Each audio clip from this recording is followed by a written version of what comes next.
पूजा नाम की एक औरत जो कि अपनी 6 साल की बच्ची को लेकर बाहर सड़क के किनारे खड़ी हुई थी और ऑटो का इंतजार कर रही थी। तभी उसके पास बारिश में कोई ऑटो रुक तो नहीं रहा था, लेकिन एक ऑटो वाला उसके पास आकर रुक जाता है। वह उस ऑटो में अपनी बेटी को लेकर चढ़ जाती है। ऑटो वाला सीधा चलने लगता है, लेकिन ऑटो के शीशे में जब वह नज़र करती है तो जो ऑटो चला रहा था वह तो उसका ही पति था, जो कि आज से 4 साल पहले करोड़पति था और आज से 4 साल पहले पूजा ने उसको तलाक दे दिया था। तो वह सोचने लगती है कि आखिर ऐसा क्या हुआ जो यह इतना बड़ा करोड़पति था, बिजनेसमैन था, और आज यह दिल्ली की सड़कों पर बारिश में भीगता हुआ ऑटो चला रहा है। बड़ी असमंजस में थी, लेकिन इतने में ही ऑटो चालक को भी पता लग जाता है कि उसकी पत्नी और उसकी बेटी, जो कि 4 साल पहले जिसको तलाक दिया था पत्नी को, वह पीछे बैठी हुई है।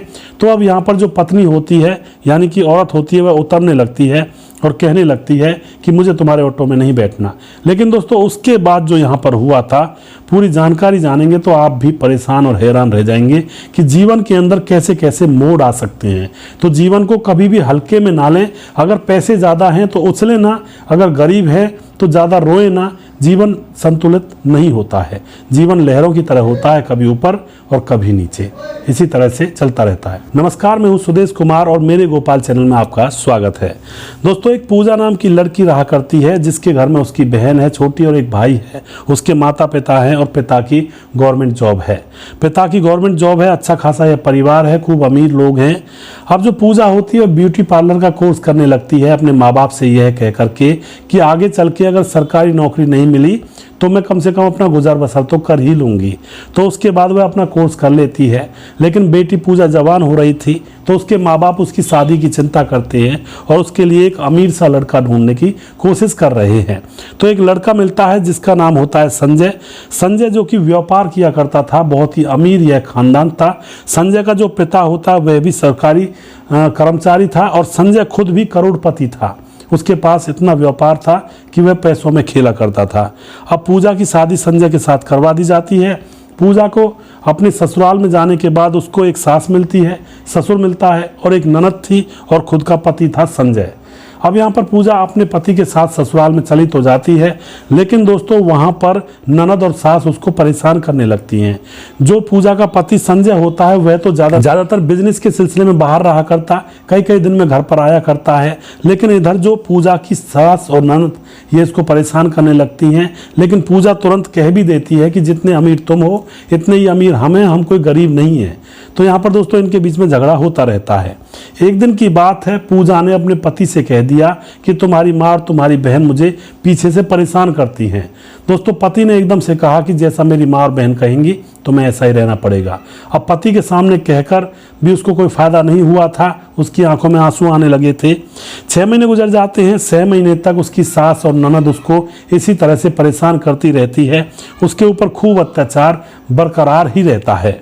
अब वह फिर से पति से कहना चाहती है, लेकिन पति से कहने का कोई फायदा ही नहीं था, क्योंकि पति तो उल्टा पूजा को ही धमका दिया करता और कहता कि जैसे मेरी माँ और मेरी बहन तुम्हें रखेंगी वैसे तुम्हें रहना होगा।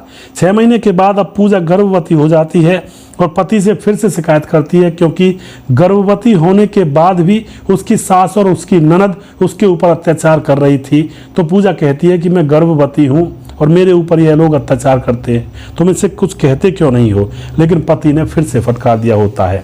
उम्मीद यही थी पूजा को कि अब की बार जैसे मेरे पेट में बच्चा है तो मेरे पति को मेरे ऊपर तरस आएगा और अपनी माँ और अपनी बहन से कुछ कहेगा, लेकिन वह फिर भी उसके ऊपर उल्टा आता है। अब तो यहाँ पर दोस्तों पति कई दिन में घर पर आता है और कई दिन में घर पर जैसे आता है तो वह शराब पीने भी लगा था। फिलहाल शराब पीकर घर पर आया करता है।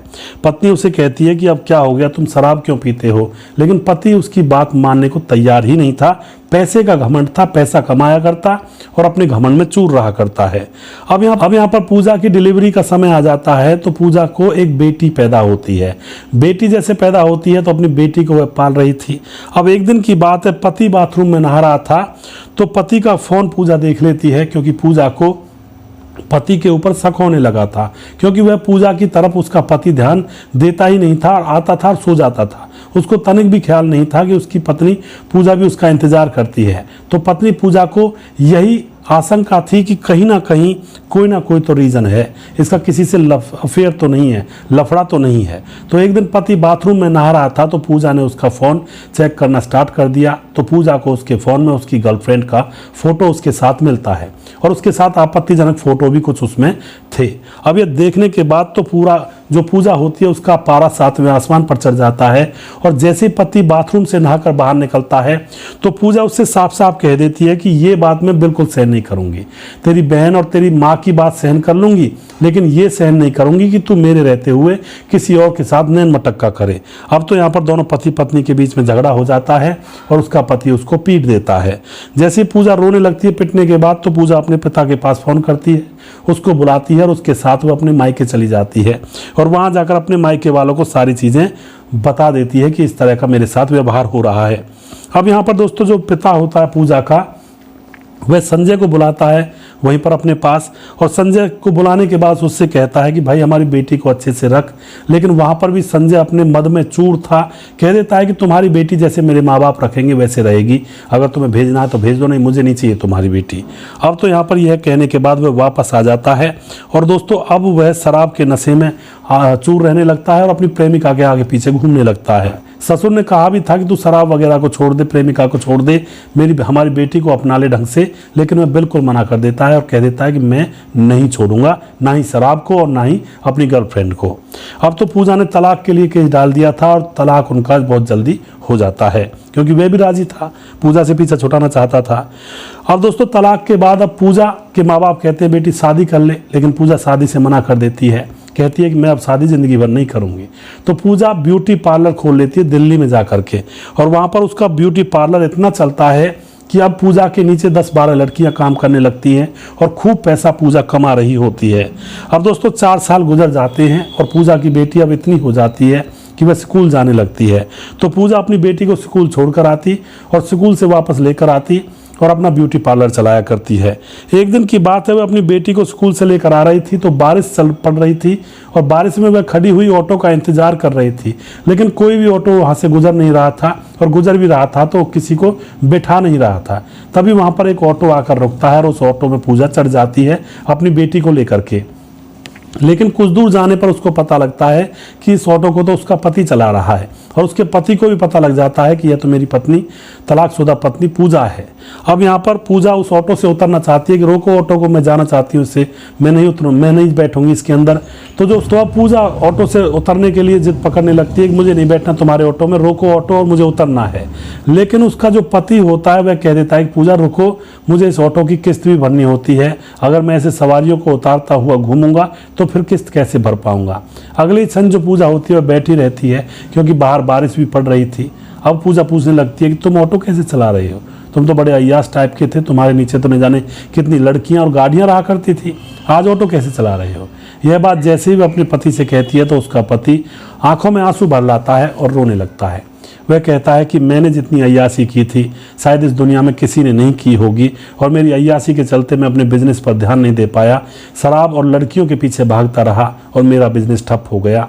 जो मैंने कर्जा लिया था बिजनेस को चलाने के लिए, अब उसको चुकाने के लिए भी मेरे पास पैसे नहीं थे, तो बहुत सारी प्रॉपर्टी भी मुझे बेचनी पड़ी उस कर्जे को चुकाने के लिए, और फिलहाल मेरे पास कुछ भी नहीं है, सारा बिजनेस ठप है, प्रेमिका भी छोड़कर भाग चुकी है क्योंकि वह सब पैसे के लिए लगती थी मेरे साथ, और घर का खर्चा मेरे पिताजी की जो पेंशन है उससे चल रहा है, और मैं अपना खर्चा इस ऑटो को चलाकर यहाँ से निकाला करता हूँ।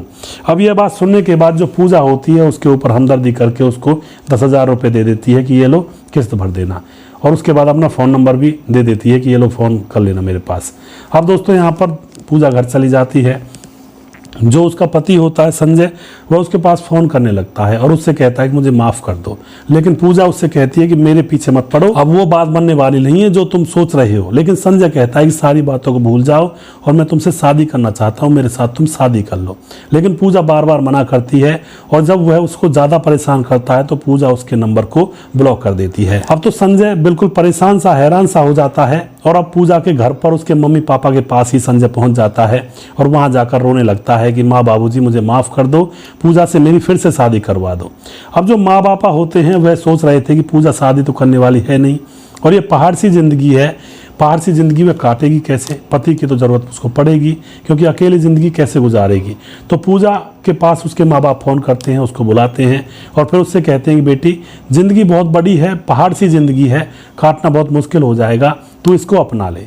तो माँ बाप के कहने पर अब पूजा अपने पति को अपना लेती है और फिर इनकी दोनों की धूमधाम से दोबारा से शादी करवाई जाती है। और शादी के बाद जो पूजा होती है अपने पति को अपने पास ही रख लेती है और वहाँ पर वह आराम से ब्यूटी पार्लर चलाया करती है। और उसका पति अभी भी ऑटो चलाता है। वह कहता है कि मैंने जो गलतियाँ की थी वो की थी, अब मैं तुम्हारे ऊपर बोझ नहीं बनना चाहता। और वह अभी भी ऑटो चलाकर अपना गुजर बसर करता है और पूजा अपना ब्यूटी पार्लर चलाया करती है। तो इस तरह से दोस्तों यह उजड़ा हुआ घर बाद में बस जाता है। बसा तो सही, लेकिन तब बसा जब सारा पहला जो जुगाड़ था वो सारा उजड़ गया। अगर उस पति को पहले ही अकल आ जाती तो ना उसकी पत्नी दूर रहती और ना ही उसका पूरा व्यापार बिगड़ता। उन लड़कीबाजी और दारू के चक्कर में पूरा परिवार उसने खराब कर दिया और पूरा बिजनेस खराब कर दिया। तो दोस्तों अकल आती तो है, लेकिन तब आती है, वो कहते हैं ना, कहावत है कि अब पछताए होत क्या जब चिड़िया चुग गई खेत। जब सारा सामान लुट गया तब जाकर उस पति को अकल आई। लेकिन अब वह ठीक है ज़िंदगी काटेगा, लेकिन वो ज़िंदगी अब नहीं मिल पाएगी सुखारी जो पहले थी उसकी। बिजनेसमैन था, बहुत बड़ा व्यापार था, अब वो नहीं हो पाएगा शायद, क्योंकि ऐसा काम होने में ज़िंदगियां लग जाती हैं। जो कि उसके पिता ने उसको सारा एम्पायर खड़ा करके दिया था, लेकिन उसने सारा कुछ उजाड़ दिया। अब ऑटो चलाने से कौन सा एम्पायर खड़ा कर लेगा। लेकिन दोस्तों ज़िंदगी के अंदर इन जिंदगियों से हमें सीख लेनी चाहिए। हम लोगों को इन्हीं चीज़ों से सीख लेनी चाहिए दोस्तों। जो और लोगों के जीवन में घटनाएं घटती हैं उन चीज़ों से हमें भी सीखना चाहिए कि हम ऐसा ना करें, वरना हमारे जीवन में भी कुछ हो सकता है। तो यह थी दोस्तों आज की घटना, जो कि मेरे गोपाल चैनल पर यह आएगा वीडियो। इस चैनल को भी आप सब्सक्राइब करें और इसका जो पेज है उसको भी फॉलो करें और हमें सपोर्ट करें। और अगला वीडियो बहुत जल्दी फिर से लेकर आऊँगा। तब तक आप खुश रहें, सावधान रहें। जय हिंद, जय भारत।